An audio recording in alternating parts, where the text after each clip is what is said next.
네, 전국 현안 짚어보겠습니다. 오늘은 개혁신당 천하람 의원 전화로 연결하겠습니다. 의원님 안녕하세요. 네, 안녕하세요. 개혁신당의 천하람입니다. 네, 오늘이 그 최상병 순직 1주기가 되는 날이군요. 네. 지금 개혁신당이 대전 이 국립현충원 최상병 묘역에서 참배하고 있다는 소식 저희가 들었습니다. 지금 대전입니까?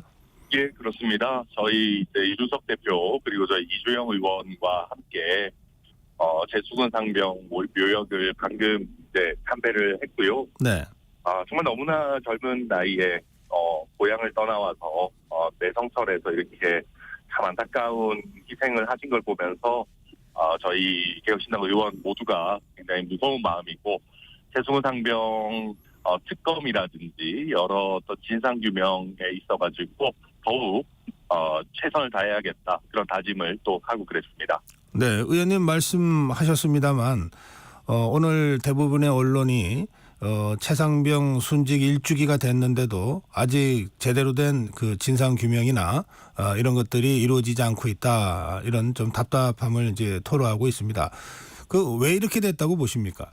네, 이게 지금 각 정당이 당리당략을 좀 내려놓을 필요가 있다고 생각합니다. 저는 더불어민주당 같은 경우에도 조국혁신당의 예를 좀 잘 따라주셨으면 좋겠다고 생각하는 것이, 조국혁신당이 사실 매운맛 민주당 같은 성격이 있는데도 본인들의 추천권을 대승적으로 내려놓겠다라는 결단을 했습니다. 저는 네. 더불어민주당도 특검을 출범시키고 진상을 밝히는 것이 가장 중요하다면은 특검 추천의 문제에 있어서는 일정 부분 좀 통큰 양보를 하는 것이 필요하다고 보고요. 다만 동시에 지금 국민의힘에서도 굉장히 유력하다고 여겨지는 한동훈 후보가 제3자 추천 형태의 특검법은 추진하겠다라고 이야기한 상태입니다. 그런데 이것을 본인의 당선을 조건부로 할 것이 아니고요. 지금 최상병 특검을 무슨 조건 걸고 할 건 아니지 않습니까? 지금이라도 본인을 따른다고 하는 소위 친한계 의원들로 하여금 좀 빠르게 제3자 특검에 추진을 할 수 있도록 하는 것이 필요합니다. 그런 식으로 해서 서로 좀 장기당량을 내려놓고 조건 걸고 이런 모습을 내려놓는다면은 저희가 보다 원만하게 최승우 상병의 어떤 진상 규명을 하는 것이 가능할 거다 생각합니다. 네. 예, 지금 국민의힘과 더불어민주당 간에 모든 사안마다 지금 양보 없는 그 대결과 충돌이 벌어지고 있는데, 그 우리나라에 국민의힘과 더불어민주당만 있는 거 아니잖아요. 그럼요. 예, 지금 천하람 의원 말씀하신 대로 다른 여러 정당들이 있는데 이게 이른바 좀 중재적인 역할이나 캐스팅 보트나 이런 걸 할 여지가 거의 없어 보이거든요. 그 점은 어떻게 보십니까? 사실 저희 노력하고 있습니다. 네.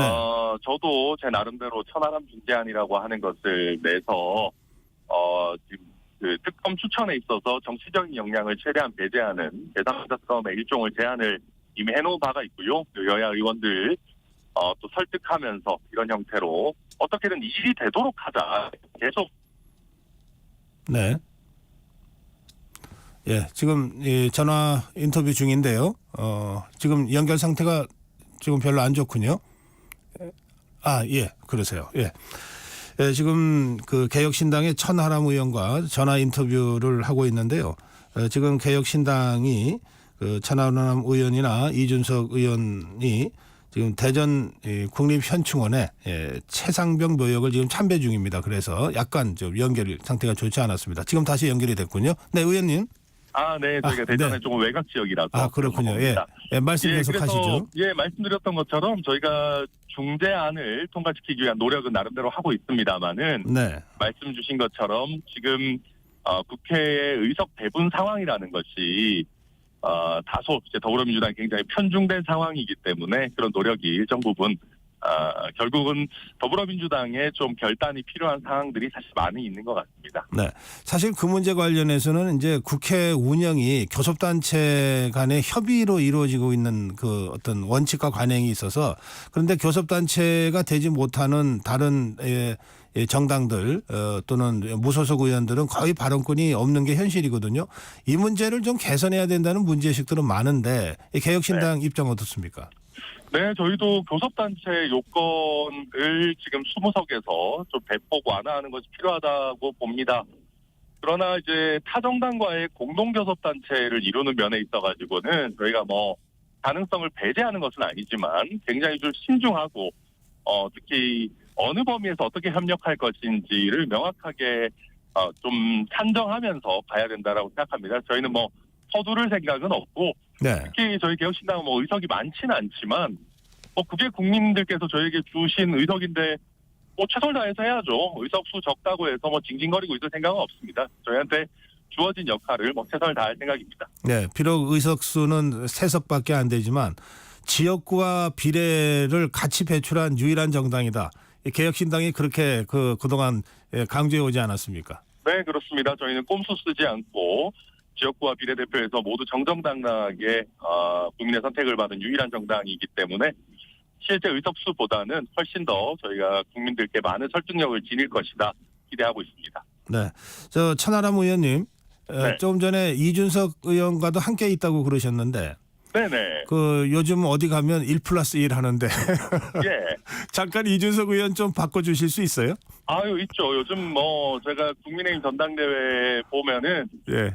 이준석 그 대표가 양반이었다 이런 얘기들을 국민의힘 의원들 많이 하시거든요. 아하, 그래요. 저도 보면서 한동훈 후보를 보면 참 이준석 대표가 양반이었구나. 거기는 토론을 하면서 공격을 해도 논리로 공격하지 뭐 이렇게 말싸움하듯이 하지 않았었는데 예. 그래서 전당대회를 성공적으로 치러낸 또 선배 출신이기 때문에 국민의힘 네. 전당대회와 관련해서 이준석 대표 할 말이 많지 않을까 싶습니다. 네, 안 그래도 제가 저 지금, 그 점을 좀 질문 좀 드리고 싶어서요. 제가 지금 바꿔드리겠습니다. 네, 고맙습니다. 안녕하십니까, 박사님. 네, 안녕하세요. 예, 지금 이렇게 갑자기 인터뷰를 하게 됐는데 고맙습니다.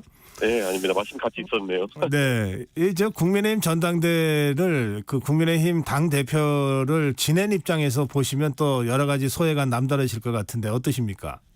저는 국민의힘의 지금 전당대회도 그렇고 총선 이후에 이런 마무리 과정, 오늘이 공교롭게도 총선 100일째 되는 날입니다. 네, 그런데 그 위기의 상시화가 되고 있는 것이 아닌가 이런 생각을 하거든요. 네, 그래가지고 사실 이번 전당대회를 통해가지고 새로운 모습을 보이길 많은 국민들이 기대했을 것 같은데 갈수록 점입가경이다 이렇게 얘기할 수밖에 없을 것 같습니다. 특히 한동훈 후보가 최근에 나경원 후보에 대해서 이런 좀 거대한 폭로를 한 것은 앞으로 앙금이 많이 남을 그런 사안인 것 같습니다.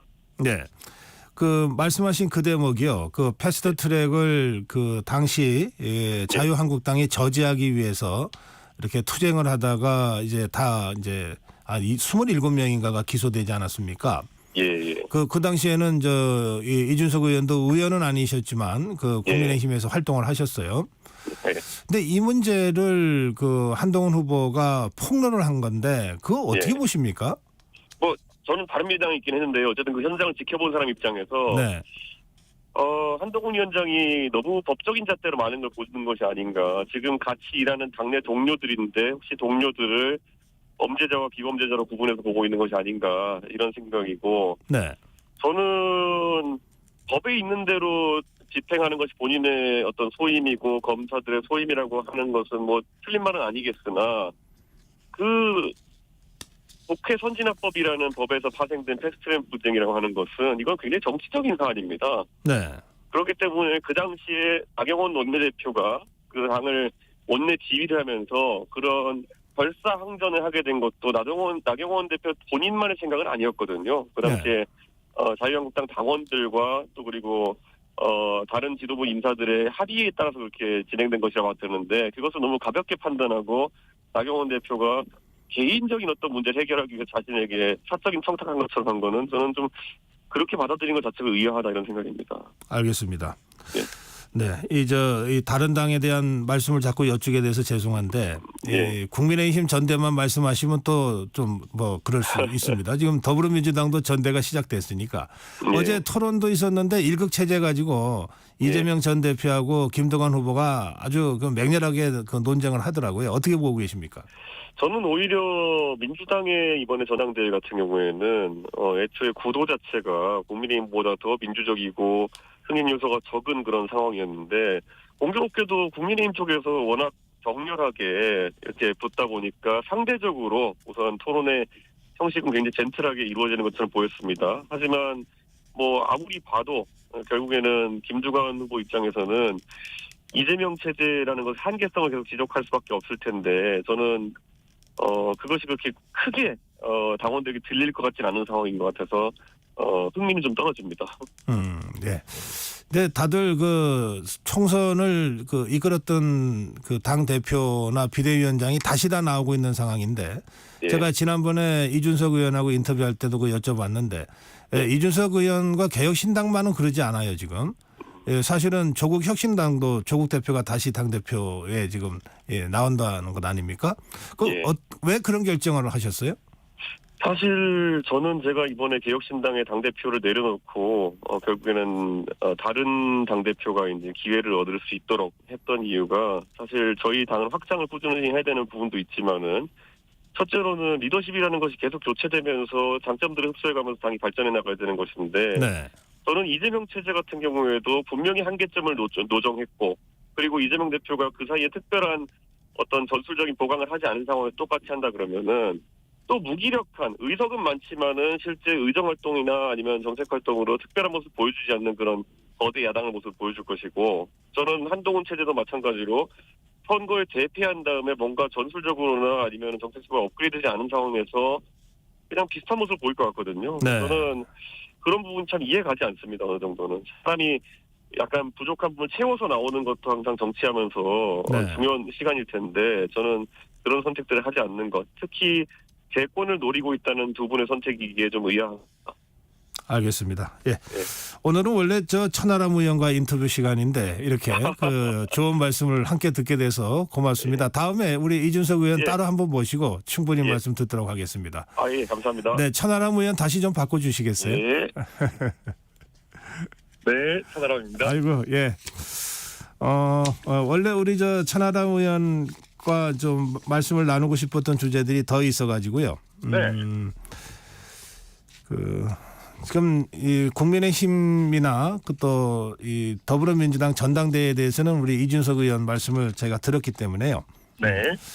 지금 개혁신당이 아까 양당의 거대 양당 또는 하여튼 이 거의 틈이 지금 없는 상태에서 뭔가 역할을 하라고 유권자들께서 의석을 주셨다. 여기까지 이제 말씀을 들었는데 네. 개혁신당이 가장 좀 중점을 두고 앞으로 국회에서 하고자 하는 일이 어떤 일들입니까? 저희는 사실은 미래 세대의 지속 가능성, 특히 세대 간 공정이나 세대 간 정의 부분을 굉장히 신경 많이 쓰고 있습니다. 네. 저는 요즘 정치를 보면 대한민국이라는 나라가 앞으로도 지속 가능할지 정말 고령화와 저출산 국면에서 미래 세대가 더 지금보다 잘 살 수 있을지에 대한 고민 없이 지금 있는 대한민국의 자산을 그냥 털어먹고 끝내자라는 식의 무책임한 정치 행태들을 많이 봅니다. 저희 개혁신당은 그런 면에서 대한민국이 지속적으로 발전해 나갈 수 있는 지속 가능성을 담보하고 특히 국민연금이나 여러 가지 제도적인 면에서 기성세대의 잘못이나 어떤 과소비가 미래 세대에게 책임 전가로 일어나지 않도록 특히 미래 세대를 많이 대변하는 정치를 하려고 하고 그래서 대한민국의 미래를 생각하는 집단이 개혁신당이구나라는 생각을 우리 또 어머니 아버지 세대에서도 하실 수 있도록 그렇게 하겠습니다. 예. 말씀을 그렇게 하시니까 어제 국회에서 더불어민주당이 전 국민 25만 원 지원법 이거를 이제 상임위에서 강행 처리했습니다. 네. 국민의힘이 이제 반대하면서 퇴장을 한 상태여가지고 단독 처리를 했는데 그 법에 대해서는 어떻게 생각하십니까? 네, 저희는 25만 원 지원금 부분에 대해 가지고는 명확한 반대 입장을 가지고 있습니다. 그런 어떤 일회성 현금 지원이 아니라 대략 한 13조 원 가량이 지출될 걸로 예상된다면은. 네. 그 부분을 가지고 우리가 대한민국의 성장 동력을 보강하는데 충분히 의미 있는 투자를 할 수 있는 대목들이 굉장히 많이 있습니다. 심지어는 국립대학교의 등록금을 전부 다 무상화하는 어떤 민주당식의 그런 무상 등록금을 실현하는 것도 가능한 정도로 굉장히 큰 재원입니다. 네. 그래서 이 부분을 저희가 현금 지원으로 할 것이 아니라 더 의미 있는 지원을 해야 되고 오히려 자영업자들 입장에서도 그런 형태의 100%다 자영업자에게 소비되지 않는 현금 지원보다는 보다 자영업자 맞춤형 대책이 나오는 것이 필요하지 않나 그렇게 보고 있습니다. 근데 이 경우에 더불어민주당이 이제 그 본회의 상정에서 통과를 시키면 정부에서는 이제 대통령 제2요구권을 행사하든지 아니면은 받아들이든지 해야 되는데 지금 네. 대통령실은 제2요구권 행사를 이미 시사하고 있거든요. 이 경우에 대통령 제2요구권, 이른바 거부권 행사가 필요하다고 생각하십니까? 뭐 저희가 일단 기본적으로 이 부분에 대해서 반대 입장이고요. 뭐 제2요구권 행사 여부는 뭐 대통령이 결정하실 일이겠죠. 그러나 말씀하신 것처럼 대통령과 여당은 이 부분에 대해서 반대한다는 입장을 명확하게 밝히고 있고, 그럼에도 더불어민주당이 이렇게 밀어붙이는 것은 결국 본인들의 어떤 정치적 생색내기 아닌가 생각합니다. 그래서 이런 어떤 큰 규모의 예산을 지출하는 문제에 있어서는 아무리 국회 가반에서 갖고 있는 거대 야당이라고 하더라도 정부와 그리고 여당과 어떻게 좀 미리 협력하는 것이 당연히 필요한 분야 아닌가 저희 그렇게 보고 있습니다. 예. 그리고 더불어민주당 이제 그 대표 후보 토론에서 나온 얘기 중에 종부세 문제나 금투세 문제 같은 것들이 지금 이제 토론이 시작됐거든요. 네. 뭐 저는 어느 당이든 이렇게 정책 토론으로 전당대회가 이루어지는 것은 바람직하다고 저는 생각하고 있는데요. 이 종부세나 금투세 또 유예 또는 완화 문제에 대해서는 천하람 의원 어떤 입장이십니까? 네, 저희도 이런 논의가 정치권에서 활발하게 벌어지는 것은 환영할 만한 일이라고 생각합니다. 다만 종부세 같은 문제에 있어가지고 특히 지금 우리가 재정 적자가 굉장히 심각해지고 있는 상황에서 섣부르게 가벼이 결정할 일은 아니다라고 생각이 되고요. 특히 네. 종부세가 거의 지금 지방교부세 굉장히 중요한 재원으로 사용되고 있기 때문에 그렇죠. 이 부분을 어떻게 보완할 것인가에 대한 굉장히 중요한 논의들이 있어야 된다라고 생각합니다. 그리고 지금 이제 저는 뭐 더불어민주당에서도 여러 논의 펼쳐지는 것은 반가운 일이지만 그것이 뭔가 이재명 대표의 대권 가도로 가기 위한 뭔가 정치적인 우클릭 정도로 소비되어서는 안 될 것이다. 개별 제도에 대한 굉장히 면밀한 검토가 필요하고 저희 개혁신당이 그런 역할을 할 생각입니다. 네. 종부세에 대한 입장은 말씀하셨는데 금투세는 어떤 형태로든 조치가 취해지지 않으면은 바로 내년부터 집행이 되거든요. 그리고 이것은 많은 이 소액 투자자들이 직접적으로 관심 갖고 있는 문제인데 이 문제에 대해서 말씀 한 번만 더 듣고 싶습니다. 네. 금투세 부분도 저희 적극적으로 지금 살펴보고 있고요. 특히 저희 개혁신당의 이기인 수석 최고위원을 비롯한 많은 분들께서 지금 대한민국 증시의 밸류업이 필요한 상황에서 금투세에 대해서 굉장히 좀 걱정 어린 시선들을 가지고 있는 것이 사실입니다. 그래서 저희 개혁신당도 이 부분 조속하게 정리해서 의견 내도록 그렇게 하겠습니다. 알겠습니다. 지금 국회가 또 하나 큰 이제 숙제를 안고 있는 게 그 방송사법이고요. 그리고 방통위 그 이진수 후보자 청문이거든요. 네. 우원식 국회의장이 여권과 야권에게 좀 한 발씩 좀 양보해라. 여권에게는 공영방송 이사진 선임을 보류하는 게 어떠냐. 야당에게는 방송사법 강행 처리를 좀 중단하라. 이런 제안을 했는데 개혁신당 어떤 입장이신가요? 네, 저희도 뭐 우원식 의장의 이런 제안, 중재 노력은 의미 있다라고 평가합니다. 예. 여야가 의장님의 이런 말씀을 잘 수용하면 얼마나 좋을까라고 생각을 하는데 굉장히 슬프게도 여야가 그걸 이렇게 좀 제대로 수용할 생각들이 잘 없어 보입니다. 네. 그래서 지금 보면 일단 이진숙 후보자 같은 경우에 굉장히 문제가 많은 후보입니다. 지금 기존 방통위원장도 방송 분야에 있어서 부적절했다라고 해서 많은 지적이 나오고 있는 상황에서 조금 더 무난한 방송 전문가로 인선을 할 수도 있었을 텐데 굉장히 이념적이고 편향성이 두드러지는 인사를 내세우다 보니까 야당 입장에서 또 강하게 반발할 수밖에 없는 그런 구조거든요. 그래서 저는 윤석열 정부에서 싸울 때와 야당과 협치할 때를 전혀 구분을 못하고 있는 점이 일단 가장 아쉽고요. 그런 상황이기 때문에 더더욱 정부와 야당 모두 조금씩 물러나서 의장의 중재안처럼 조금 원점에서 다시 한번 생각해보는 그런 기회들이 가지는 것이 꼭 필요하다고 생각됩니다. 예, 오늘 천하람 의원과의 인터뷰 여기서 마무리해야 되겠습니다. 의원님 말씀 고맙습니다. 네, 감사합니다. 네. 저희가 개혁신당 천하람 의원과 인터뷰를 하는 중에 이 전화 연결이 좀 여의치가 않았습니다. 그 현장 그 대전 국립현충원에 이 참배하는 그 상황에서의 인터뷰였기 때문에 그랬다는 점 제가 양해 말씀드리고요. 또 그 인터뷰 중에 이준석 의원이 함께 있어서 또 함께 같이 인터뷰를 응해 주셔서 다시 한번 감사하다는 말씀도 드립니다. 네, 개혁신당 천하람 의원이었습니다.